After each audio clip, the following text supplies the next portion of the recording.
അത്രത്തോളം നമ്മൾ അയാളെ സ്നേഹിച്ചിട്ടുണ്ടെങ്കിൽ അയാൾ നമ്മളെ പൊട്ടനാക്കാണെന്ന് അറിഞ്ഞാലും നമ്മുടെ മനസ്സിന്റെ ഒരു ഭാഗം അത് സമ്മതിക്കാൻ കൂട്ടാക്കില്ല. അത്ര പെട്ടെന്നൊന്നും നമ്മുടെ മനസ്സ് അയാളെ വെറുക്കാൻ വിട്ടുകൊടുക്കില്ല.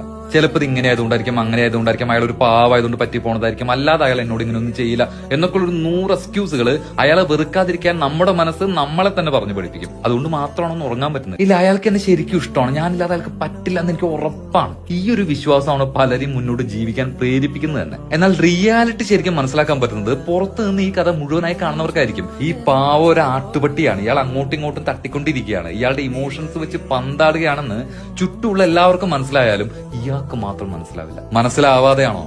അല്ല, മനസ്സിലായതൊന്നും സമ്മതിച്ചു തരാൻ മനസ്സ് സമ്മതിക്കാത്തതുകൊണ്ടാണ്. ഫൂളാകപ്പെടുന്നുണ്ടെന്ന് സ്വയം വിശ്വസിച്ചു തുടങ്ങുന്ന നിമിഷം മുതൽ അയാളെ വെറുക്കേണ്ടി വരും, ആത്മാവ് കൊണ്ട് അകലേണ്ടി വരും.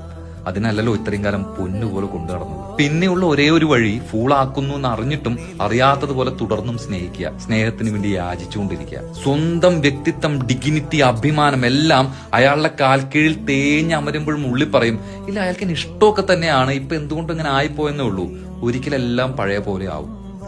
ഇങ്ങനെ ഉണ്ടോ മനുഷ്യര് അവനവനേക്കാൾ കൂടുതലായി മറ്റുള്ളവരെ സ്നേഹിക്കുന്നവർ. Please don't play with their feelings.